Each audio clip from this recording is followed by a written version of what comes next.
आप सभी को मेरा नमस्कार। यह उपन्यास आपके नेट सेट के लिए बहुत ही उपयोगी है, तो चलिए हम इसे प्रारंभ करते हैं। अष्टादश उच्छ्वास। स्थानवीश्वर से लगभग कोस भर की दूरी पर भट्टिनी का स्कंधा बार सज्जित हुआ। कुमार कृष्णवर्धन स्वयं उपस्थित थे। उन्होंने बड़े प्रेम और आग्रह के साथ अनुरोध किया कि महाराजाधिराज द्वारा आयोजित उत्सव में वे सम्मिलित हों, पर भट्टिनी ने दृढ़ शांत कंठ से अस्वीकार कर दिया। केवल अन्यथा शंका दूर कर देने के उद्देश्य से मुझे उत्सव सभाओं में उपस्थित रहने की अनुमति दे दी।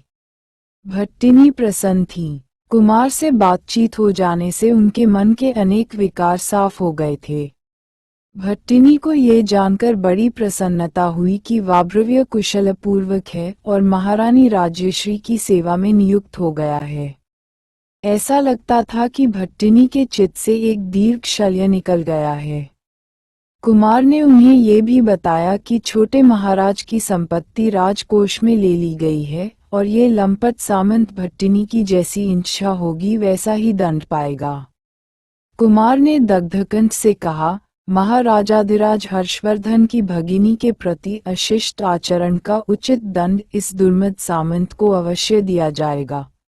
कुमार के श्र जाने से भट्टिनी ही नहीं, निपुणिका भी आश्वस्त हुई। उन्होंने उसके साथ वैसा ही व्यवहार किया जो देवपुत्र नंदिनी की सखी के उपयुक्त था। सब मिलाकर कुमार कृष्ण विजयी हुए। सद्व्यवहार और मधुर भाषण ही उनके अमोघ अचत सिद्ध हुए। भट्टिनी ने कृच्छता भरी दृष्टि से कुमार को देखा और मौन रह गई। उनके सहज अनुभव से कुमार भी प्रभावित हुए। भाई बहन का यह मिलन अपूर्व था। भट्टिनी का मन प्रसन्न था। सहज आनंद की आभा से उत्फुल्ल उनकी दुग्ध मुग्ध मधुरच्छवि इस मालती लता की भांति श्रभिराम हो गई थी। मानसिक आनंद भी कैसा अद्भुत रसायन है। भट्टिनी की शोभा आज सौगुनी बढ़ गई है। अधरों की बंधुता और भी निखर आई है। आंखों की वह स्निग्ध शोभा जो तरुण केतक पत्रों को भी लज्जित करती थी, कई गुना बढ़ गई है। कपोलों की मधुरू पुष्प की कली के समान मोहक कांति और भी मधुर हो उठी है। ग्रीवा का कंबू विडंबन उल्लास और भी उत्तरंग हो उठा है। आहा, बातुल कवि व्यर्थ ही कल्पना के जाल में उलझकर छुटपुटाया करते हैं। उन्होंने रामण्यक निधि की अधिदेवता को, सौंदर्य के मुग्ध निकेतन को, शोभा के उद्वेल समुद्र को देखा ही कहाँ। भट्टिनी को प्रसन्न देखकर मेरा रोम रोम उच्छ्वासित हो उठा। उन्हें भी शायद मेरी प्रसन्नता का आनंद मिला था। उस समय बादर कोई गान कर रहा था। भट्टिनी ने मुझे बुलाया और निर्व्याज मनोहर मुस्कान के साथ कहा, आज बहुत प्रसन्न दिख रहे हो भट्ट। प्रसन्न ही तो हैं। यदि शक्ति होता तो भट्टिनी की इस शोभा की प्रतिमूर्ति अपना हृदय गलाकर गढ़ लेता। अंगुली से संकेत करते हुए उन्होंने कहा, देखो तो बाहर कौन जा रहा है। आनंद के तरंग में डूबता उतराता मैं बाहर आया।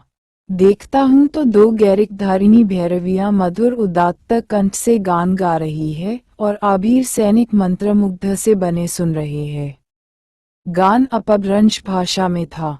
भैरवियों ने गाया, अमृत के पुत्रों, नागाधिराज हिमालय की शीतल छाती में आज इलचल दिखाई दे रही है।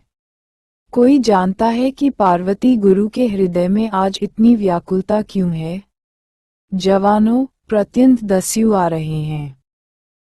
समुद्रगुप्त के प्रताप ने क्या किया, चंद्रगुप्त के रणहुंकार ने क्या किया, मौखारियों की दुर्दांत वाहिनी ने क्या किया? मलयछ अब भी जीवित है। अमृत के पुत्रों, प्रत्यंत दस्यु आ रहे हैं। आर्यावर्त के तरुणों, जीना सीखो, मरना सीखो, इतिहास से सीखना सीखो। आर्यावर्त नाश के कगार पर खड़ा है। जवानों, प्रत्यंत दस्यु आ रहे हैं।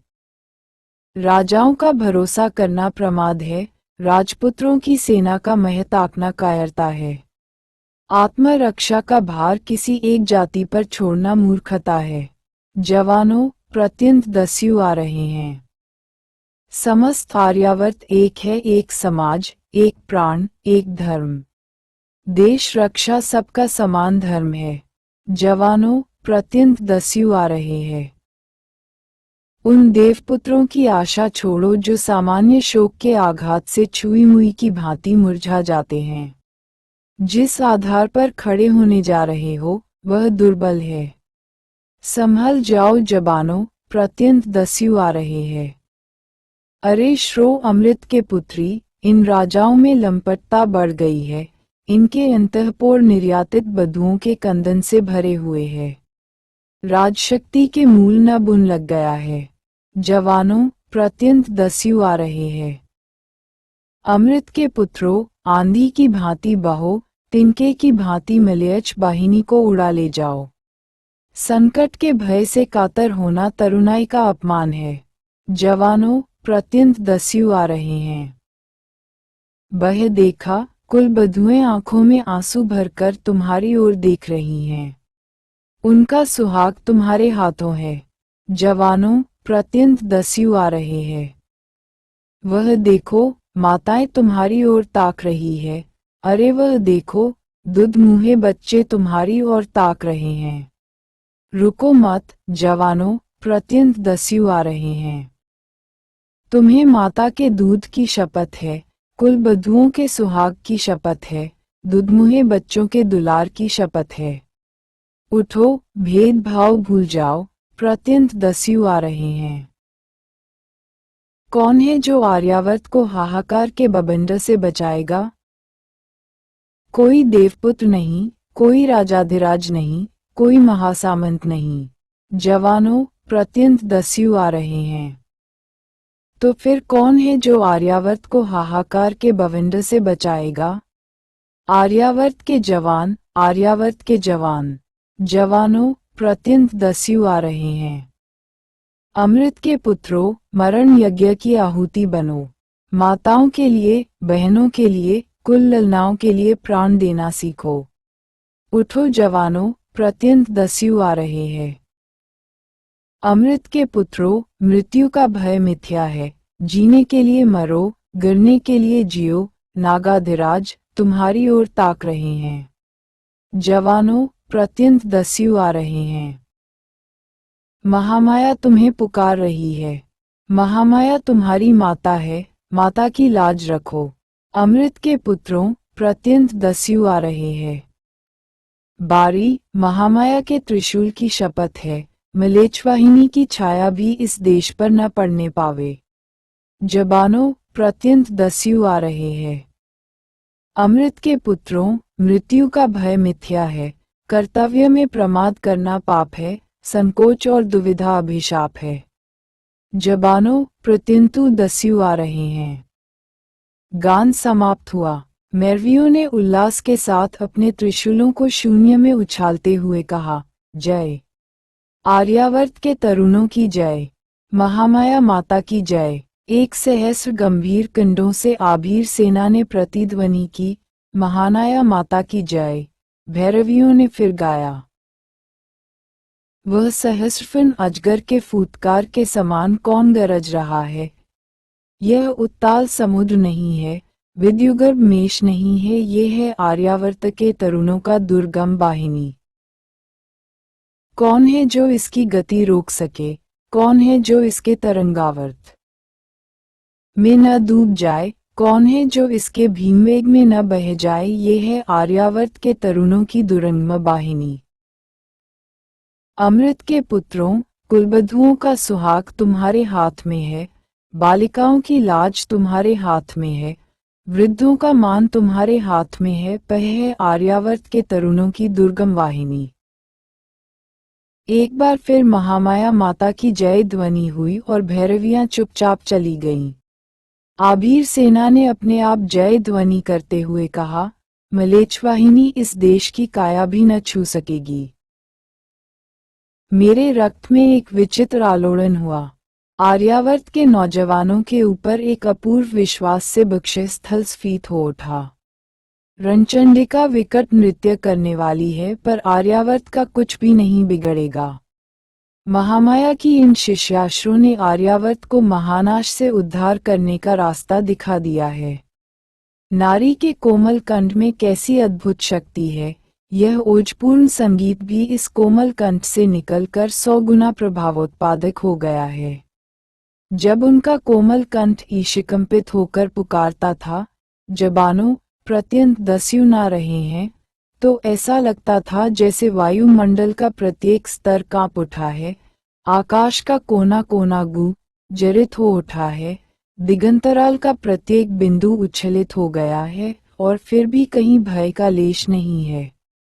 आर्यावर्त का नौजवान आज कृतार्थ है, देवमंदिर और शशि क्षेत्र निगपद है, स्त्रियां और बालक आश्वस्त हैं, आज जगत का अशेष तारुण्य आलोड़ित हो गया है। भट्टिनी ने आग्रहपूर्वक भैरवियों के गान का सारा मर्म सुना। वे थोड़ी देर तक कुछ भूली हुई सी बात में उलझी दिखीं। मुझे ऐसा लगा कि उन्हें महामाया के गान के उस अंश से कुछ कष्ट हुआ है जिसमें देवपुत्र की चर्चा है। मैंने भट्टिनी की चिंता दूर करने के उद्देश्य से कहा, महामाया माता ने आधा सत्य ही पाया है देवी, आधा और भी पा सकती तो समझती कि छुई मुई की भांति मुरझा सकना कितनी बड़ी शक्ति का सुप्त रूप है। भट्टिनी के मुख पर स्मित रेखा खेल गई। एक अपूर्व रस माधुरी उनके अधरों पर अचानक उदय हो आई। नयन कोरकों में एक प्रकार का लीला लोल विलास चमक गया।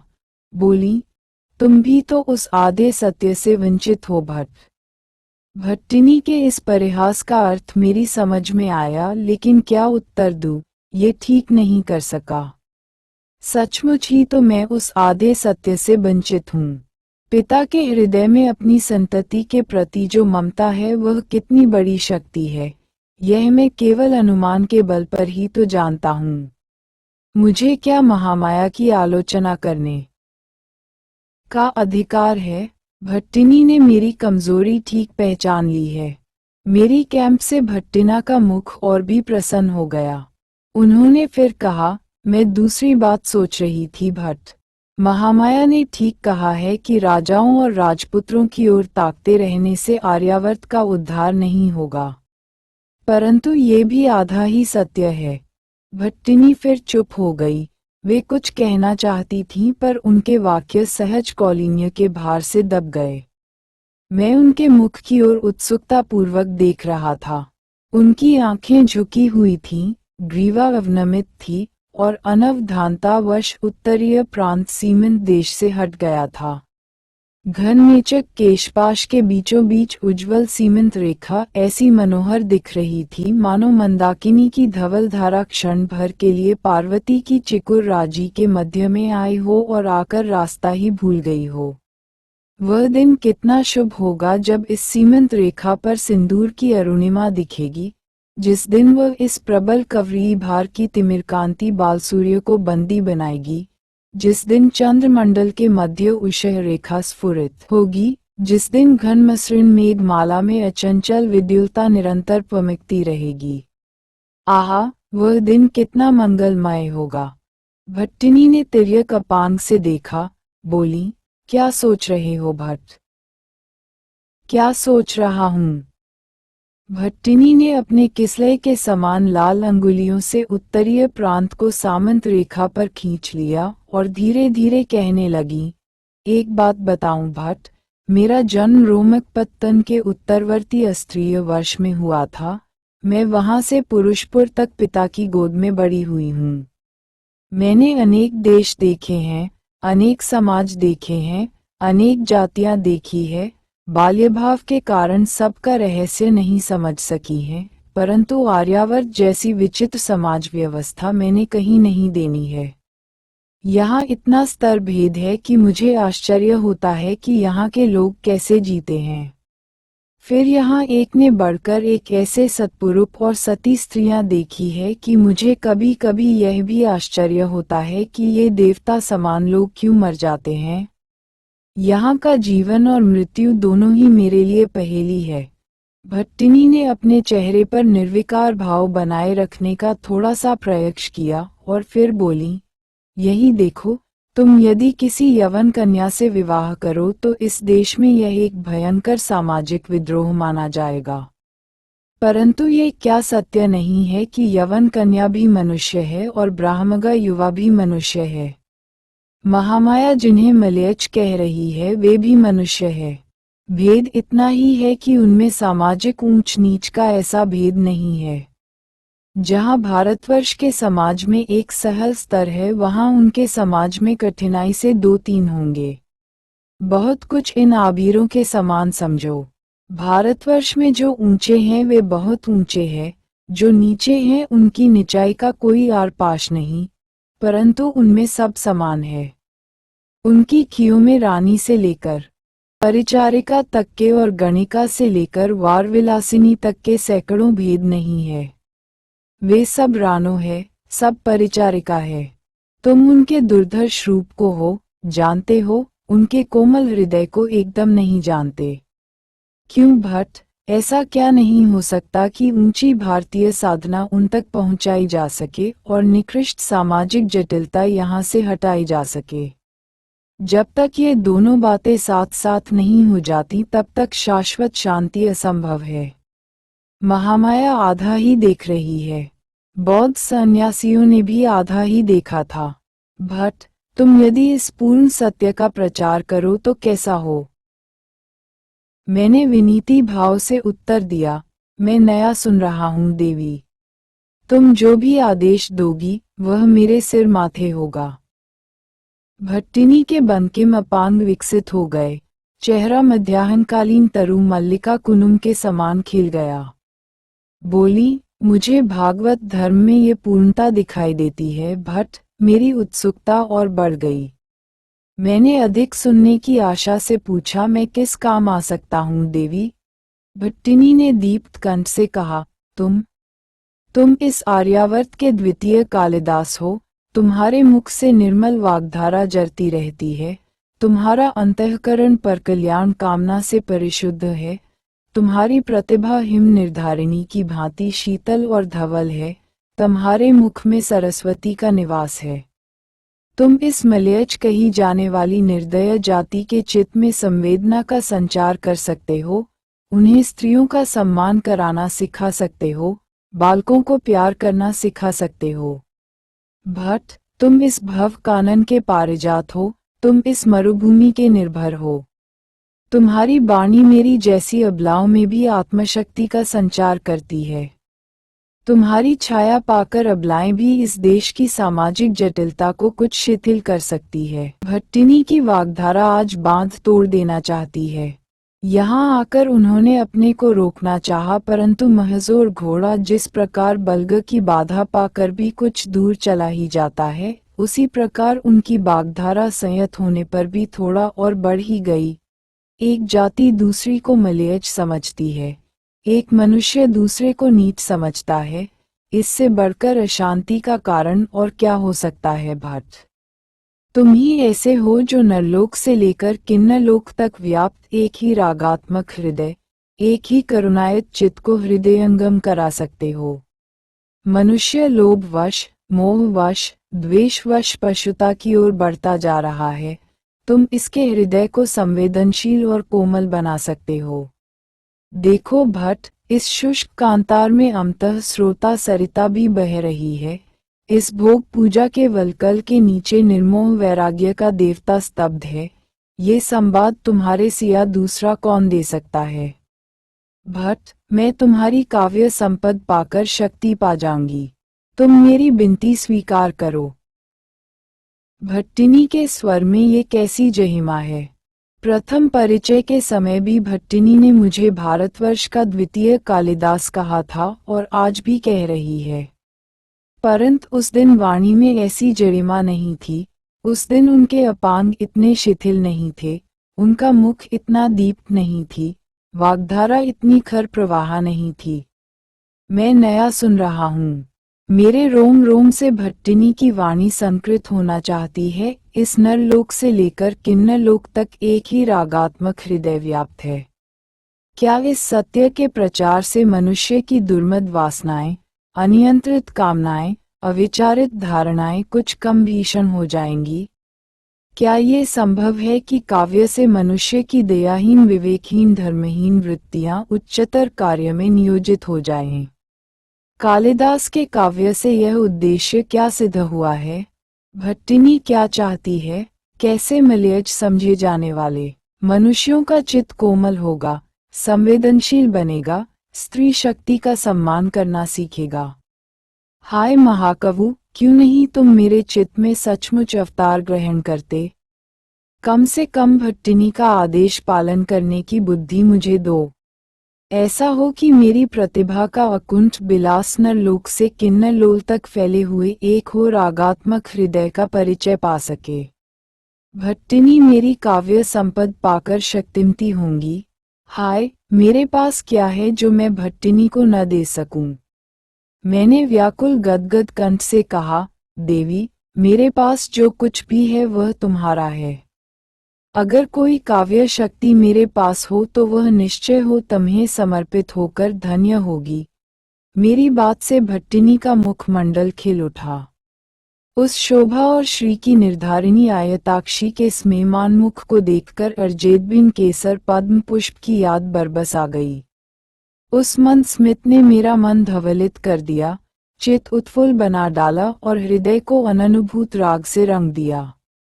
मेरी वाणी कृतार्थ मालूम हुई, मेरी प्रत्येक चेष्टा सफल जान पड़ी, मैं मानो देह धारण का फल पा गया। मैंने विनय गदगद स्वर में कहा, देवी, आपके अनुग्रह ने मुझे कुछ विनीत बना दिया है। मेरी मानव सुलभ लघिमा मुझे कुछ पूछने को बाध्य कर रही है। प्रभुओं के प्रसाद का लेश मात्र पाकर भी अधीर प्रकृति मनुष्य चंचल हो उठता है। एक स्थान पर थोड़ी भी अवस्थिति होने से चपल व्यक्ति प्रगल्भ हो जाता है। सद्व्यवहार का कण मात्र भी मनुष्य को प्रणय जड़ बना देता है। सो देवी, यदि प्रसाद हो तो मैं जानना चाहता हूँ कि आपके सारे वक्तव्य का फलितार्थ क्या है। ये कुसुम कोमल शरीर, यह नवनीत मृदुल हृदय, यह वज्रसार हर व्रत, यह अपूर्व भक्ति भाव ये देवलोक में भी दुर्लभ है। एक क्षण के लिए भी मैंने इसे गलत नहीं समझा है। मैं भली भांति जानता हूँ कि जाह्नवी की निर्मल धारा का उत्स कितना मनोरम होगा, पार्वती की उत्पत्ति भूमि कितनी पवित्र होगी, पद्मा की जन्मदात्री कितनी गंभीर होगी।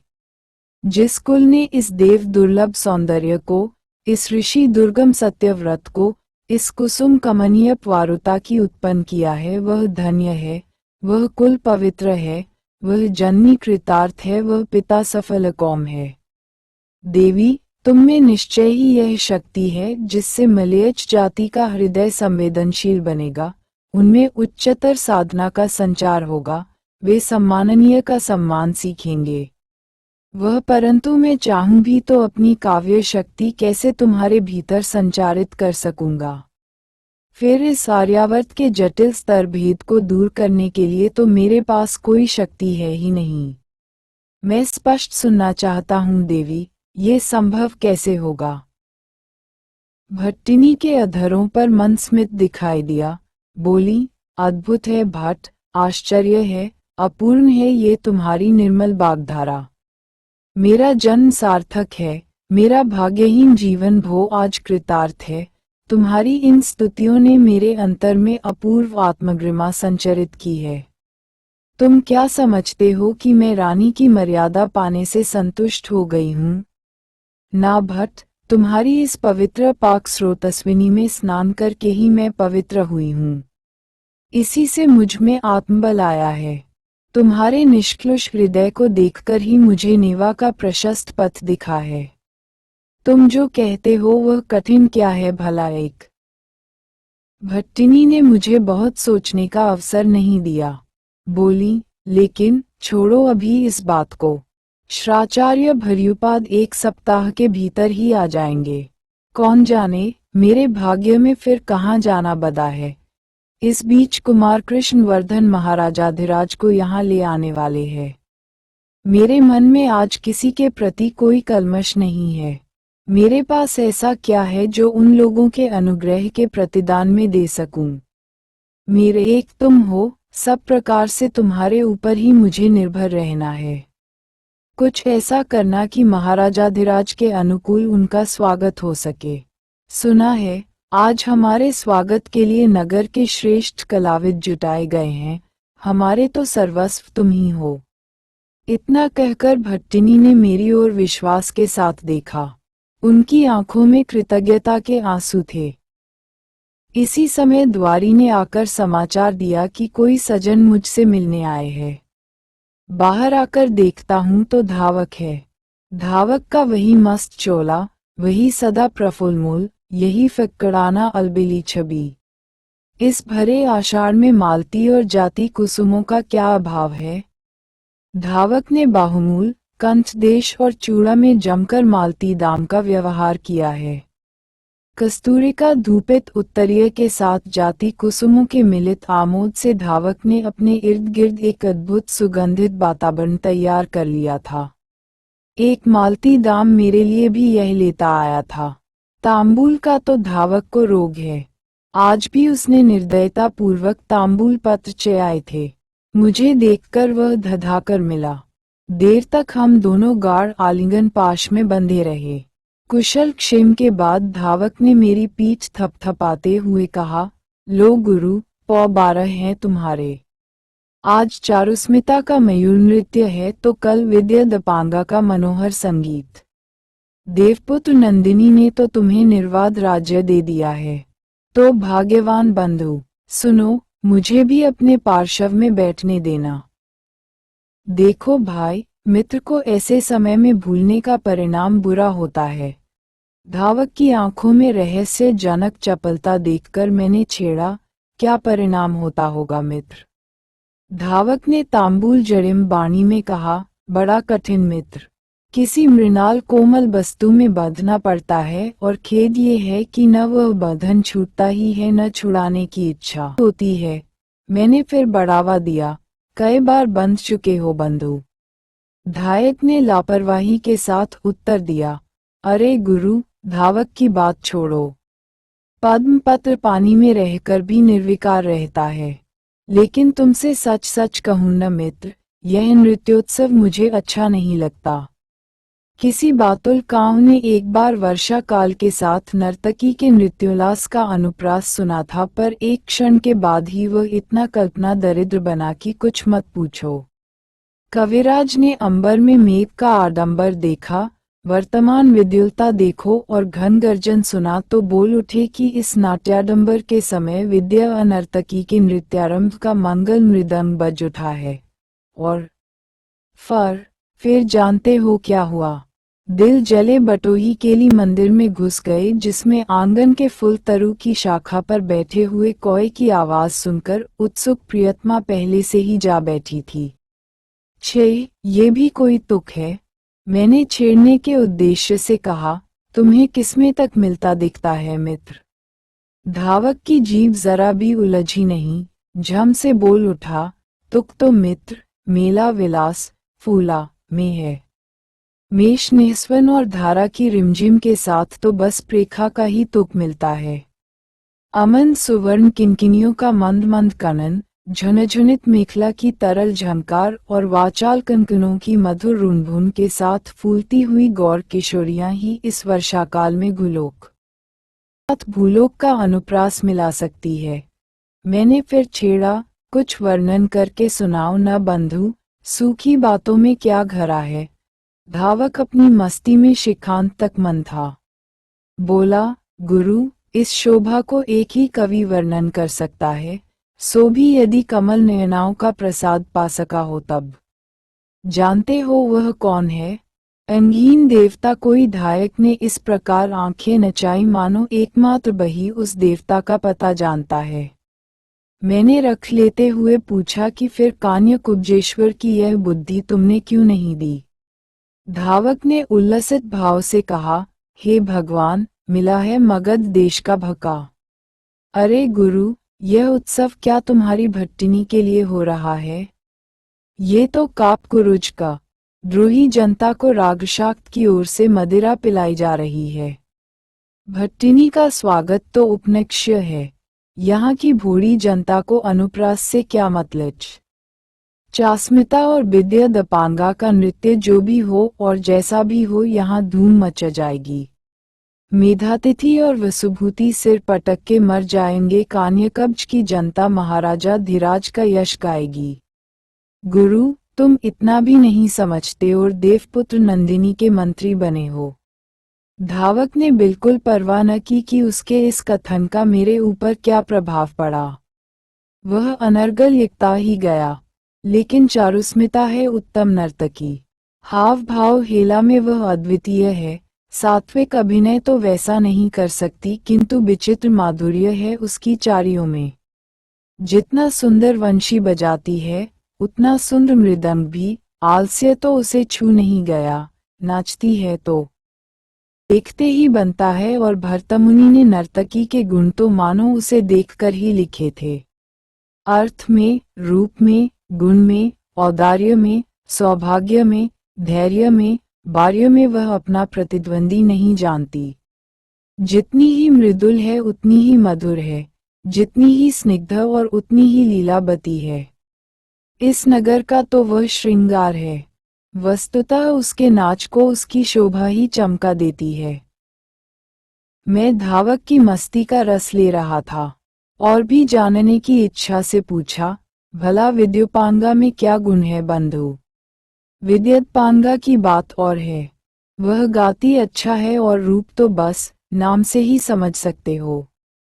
कहते हैं लोल कटाक्ष भी तन तक हृदय बेधक नहीं होते जब तक 150 हृदयों को वेद नहीं डालते। विद्युपांगा के पास वैसे ही कटाक्ष है। मैंने फिर टोका, बिंद चुके हो क्या कवि। इस बार धावक ठठाकर हंसा। बोला, कवि विधता नहीं मित्र, बेधा करता है। अपान बाण से नहीं, व्यंग्य बाण से। देर तक धावक इसी प्रकार हंसता रहा। मुझे ये कवि कुछ विचित्र लगता है। उसकी दुनिया निर्लिप्त मस्ती की दुनिया है। जिस बात से अन्य कवि द्रवित हो जाते हैं उससे भी वह अपनी मस्तों का काय निकाल लेता है। चलते चलते धावक ने कहा, एक बात से सावधान रहना मित्र, कान्यकुब्ज में किस पर विश्वास न करना, सब तुम्हें कतरना ही चाहेंगे। और वह जो काशा बाले मीमांसक को ले आ रहे हो उसे भी समझा देना, का बेकार जहां तहां न भिड़ता फिरे। कान्यकुब्ज विचित्र देश है। यहाँ एक बार यदि ताली बज गई, बज ही गई। विरोधी विद्वानों को तो यहाँ के लोग यूं चुटकी पर उड़ा देते हैं। धावक जाते समय बड़े गाढ़ आलिंगन में मुझे बांधकर तब विदा हुआ। मैं दूर तक उसे पहुंचाने गया। एक क्षण के लिए भी उसने अपनी रसना को विश्राम नहीं दिया। उससे बहुत सी बातें मालूम हुई। अवधूत अघोर भैरव यहीं चंडी मंडप में है। सुचरिता और विरतिविज की 3 लोक से न्यारी साधना अब शांति से चल रही है। उद्यान पीठ का भंड वैष्णव न जाने कहाँ लोप हो गया है। महाराजाधिराज ने रत्नावली नाम से एक सुंदर नाटिका लिखी है। इसमें उन्होंने मार वधुओं के शरण्य बोधि स्थित मुनींद्र = बुद्ध का प्रार्थना नहीं की है, बल्कि पार्वती और लक्ष्मी के नाम लेकर शिव और हरि की प्रार्थना की है। धावक के कुछ श्लोक भी उसमें जोड़ दिए गए हैं। ऐसी ही और भी बहुत सी बातें इस मस्तराम से अनायास ही मालूम हो गई। जब मैं धायक को पहुंचा कर लौटा तो मन में उसकी बताई बातें चक्कर काट रही थीं। कितनी सहज आनंदधारा इस कवि के सरवाट को घेरकर उच्छ्वसित हो रही है। वह कौन सा रस निर्भर है जिससे इतनी उमंग, इतना उल्लास, इतनी निस्सीमता जरती रहती है। न कहीं विरोधी पक्ष की संभावना से आशंका है, न किसी पर भले बुरे प्रभाव से प्रयोजन। मानो वह इस दुनिया से उमंग का रस खींचने के लिए ही पैदा हुआ है। दूसरों को इससे सुख पहुँचे या दुख, वह अपना रस उसी प्रकार निकाल लेगा जिस प्रकार दलित इक्षुदंड से किसान निकाल लेता है। धावक ने कहा है कि चारुस्मिता का नृत्य कान्यकुब्ज की विद्रोही जनता को वश में ले आने का अब है। यह क्या सत्य है? ये कितना मर्मनुद संवाद है, पर धावक कितने सहज भाव से यह संवाद कह गया। चारुस्मिता का यश मैंने सुना है, उसके गुण आज धावक ने बताए हैं। हाय, कितनी गुण संपत्ति है और कितने नोच उद्देश्य से उसका उपयोग हो रहा है। गणिका नगर का श्रृंगार होती है या नगर का अंगार, वह क्या एक ही साथ अमृत और विप का मिश्रण है। शूद्रक ने वसंत सेना को पद्मद्दीन मी, अनंग देवता का ललित अस्त्र, कुल वधुओं का शोक और मदन वृक्ष का पुष्प कहा था। भाग्य का फैसा दुर्लीलत परिहास है। जो लक्ष्मी है वही शोक भी है, जो फूल है वह मारणास्त्र भी। भट्टिनी कहती है कि जिन्हें तुम मलयज समझते हो उनकी स्त्रियों में रानी से लेकर परिचारिका तक के और गणिका से लेकर बार बनिता तक के सैकड़ों स्तर नहीं है। यह मेरे लिए एकदम विचित्र संवाद है। मेरा मन कहता कि स्वर्ग उसी समाज में होगा। ये जो दुख ताप है, निर्यातना है, धर्षण है, परदाराभिमष है, यह विकृत समाज व्यवस्था के विकृत परिणाम है। भट्टिनी इस बात को समझ गई है। उनके रक्त की ज्वाला में जलकर यह पवित्र ज्योति प्रकट हुई है। मलयच में शायद शास्त्र चर्चा का अभाव है, धर्म साधना की कमी है, दरिद्रता का बास है।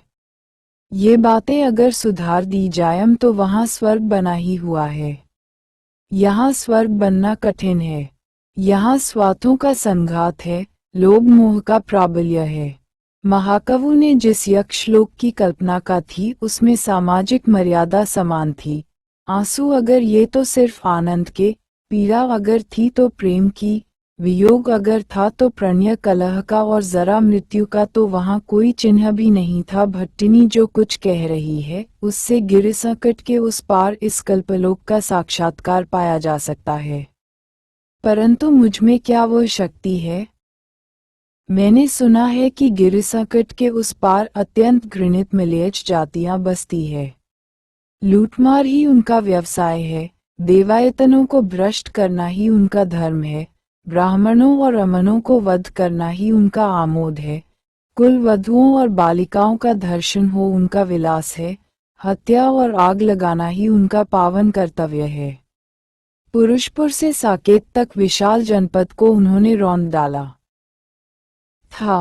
परंपराक्रम से हम सुनते आ रहे हैं कि महाकवि ने रघुवंश में विध्यस्त अयोध्या का वर्णन करने के वाने इन्हीं निगृण लुटेरों के कुकृत्यों का वर्णन किया है। इस दारुण विध्वंस लीला को स्मरणा करता हूँ तो रोए खड़े हो जाते हैं। दिनांतकालीन प्रचंड श्रांति से हिन भिन मेघ पटल की भांति नगरियाँ श्रीहीन हो गई थी। जिन राजपथों पर घनी रात में भी निर्भय विचर्ग करने वाली श्रभिसारिकाओं के नुपुरों की रुनधुन सुनाई देती थी, उन पर श्रृगालों के विकट रव सुनाई देने लगे थे। जिन पुष्करिणियों में जल कीड़ाकालीन मृदंगों की मधुर ध्वनि गमगमाया करती थी, उनका निर्मल जल जंगली भैंसों के लौटने से गंदला हो गया था। मृदंग के ताल पर नाचने के अभ्यस्त और सुवर्ण यष्टियों पर विश्राम करने वाले कीड़ामयूर जंगली बन गए थे और उनके मृदुल बहम्भार दावाग्नि से झुलस गए थे। अट्टालिकाओं की जिन सीढ़ियों पर रमणियों के सराग पद संचरण किया करते थे उन पर व्याघ्रों के लहूलुहान पैर दौड़ा करते थे। बड़े बड़े राजकीय मदमत गजराज जो पद्मवन में अवतीर्ण होकर मृणाल नालों द्वारा करेणुकाओं की संवर्धना किया करते थे, सिद्धों से आक्रांत हो रहे थे। सौदस्तनी पर लकड़ी की बनी स्त्री मूर्तियों का रंग धूसर हो गया था और उन पर सांपों की रुटकती हुई केंचले ही उत्तरीय का कार्य करने लगी थीं। राजमहलों के अमल धवल प्राचीर काले पड़ गए थे, दीवार के दरारों से तृणावली निकल पड़ी थी। चंद्रकिरण भी उन्हें पूर्ववत उद्भासित नहीं कर सकती थीं। जिन उत्पानलताओं से विलासिनियां बड़े सदय भाव से पुष्प चयन किया करती थीं, उन्हीं को बानरों ने बुरी तरह से हिन भिन कर डाला था। अट्टालिकाओं के गवाक्ष न तो रात में मांगल्य प्रदीप से ही और न दिन में गृहलक्ष्मियों की मुखकांति से ही उद्भासित हो रहे थे, मानो उनकी लज्जा ढकने के लिए ही मकड़ियों ने उन पर जाला तान दिया था। नदियों के सैकड़ों पर पूजन की सामग्री नहीं पड़ती थी, स्नान की चहल पहल जाती रही थी और उपांत देश के वेतसलता कुंज सूने पड़ गए थे। इस प्रकार के महानाश का खेल खेलने वाले म्लेच्छों में भी मनुष्य का हृदय है। भट्टिनी यह क्या कह रही है? यह क्या संभव है कि मनुष्य इतना निर्दय हो, इतना विभक्त हो, इतना दूर हो? पर भट्टिनी कह रही है कि उनमें भी एक ही रागात्मक हृदय है।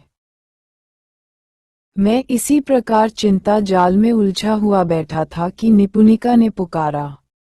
उस समय आकाश नील मेघों से मेदुर हो गया था। वृक्षों की काली रेखाओं के ऊपर मेघों की छाया पड़ने के कारण दूर की वनभूमि और भी काली ही आई थी। ऐसा जान पड़ता था कि आकाश सूर्य बिंब को एकदम पी ही गया है। यद्यपि उस समय भी दिन अभी कुछ शेष था, तथापि प्रकाश का लोप हो चुका था।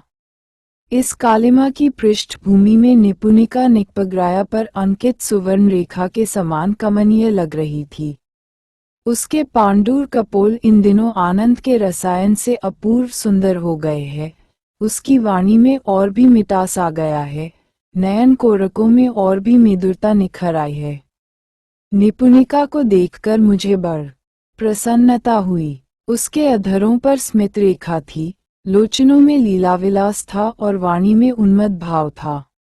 मैंने प्रसन्न होकर कहा, क्या कहती है न्यूनिया? निपुणिका मेरी ओर देखे बिना ही बोली, भट्टिनी ने जो कहा है उसका अर्थ तुमने समझा है? मैंने कहा, भामुनी ने बहुत सी बातें कही है। कुछ का अर्थ मैंने समझा है, कुछ का अर्थ नहीं समझा है, कुछ का समझने का प्रयत्न कर रहा हूँ। निपुणिका ने फिर हंसते हुए कहा, नहीं नहीं, मैं सबका अर्थ नहीं पूछ रही हूँ। महाराज गिरिराज के योग कुछ करने का उन्होंने जो आदेश दिया है उसका अर्थ पूछती हूँ। मुझे नाना चिंताओं में वह बात भूल ही गई थी। मैंने उस विषय में कुछ सोचा भी नहीं था। निपुणिका के प्रश्न का क्या उत्तर दूं? कुछ समझ नहीं सका। मुझे चिंतित देखकर निपुणिका फिर बोली, घबराने की बात नहीं, मैं बताए देती हूँ। तुम्हें फिर से अभिनय का अभ्यास करना पड़ेगा और मुझे भी। मेरे मुंह से भट्टिनी ने तुम्हारे अभिनय कौशल की अनेक बातें सुनी है। उनकी प्रच्छन्न अभिलाषा है कि तुम्हारा मनोहर अभिनय देखें। तुम्हारा ये कवि मित्र कहता था कि महाराजाधिराज ने कोई नई नाटिका लिखी है। उसी को उस दिन क्यों नहीं रंगभूमि पर उतार देते? 11 निपुणिका ने मुझे एकदम नई उलझन में डाल दिया। मैंने तो यह अभिनय का व्यापार बहुत दिनों से छोड़ दिया है। भट्टिनी के सामने अभिनय करना तो एकदम असंभव सा ही लग रहा है। पर उनकी अभिलाषा है तो असाध्य में भी कूदना ही पड़ेगा। मैंने अधिक जानने के उद्देश्य से पूछा, तुझे रंगभूमि पर अब भी उतरने का साइस है न्यूनिया? निपुणिका ने आंखें नीची कर लीं। उसकी हंसी क्षण भर में लुप्त हो गई। एक दीर्घ निश्वास ने उसके पांडुर मुखमंडल को धूमिल बना डाला। बोली, अभिनय ही तो कर रही हूँ। जो वास्तव है उसको दबाना और जो अवास्तव है उसका आचरण करना, यही तो अभिनय है। सारे जीवन यही अभिनय किया है। एक दिन रंगमंच पर उतर जाने से क्या बन या बिगड़ जाएगा? निपुणिका की बातों ने मेरा हृदय कुरेद डाला। सचमुच ही क्या ये जीवन अभिनय है? ये पग पग का बंधन, श्वास श्वास का दमन अभिनय ही तो है। निपुणिका इसके लिए दुखी है, परंतु ये छूटेगा कैसे? एक क्षण में मेरा मन जीवन की इस बंधन जड़िमा की ओर चला गया, परंतु दूसरे ही क्षण मुझे इसकी उत्तम कोटि भी समझ में आ गई। ये बंधन ही चारुता है। धन्यवाद। आगे के उपन्यासों के लिए मेरे द्वारा बनाए गए YouTube चैनल हिंदी की दुनिया में सुन व देख सकते हैं।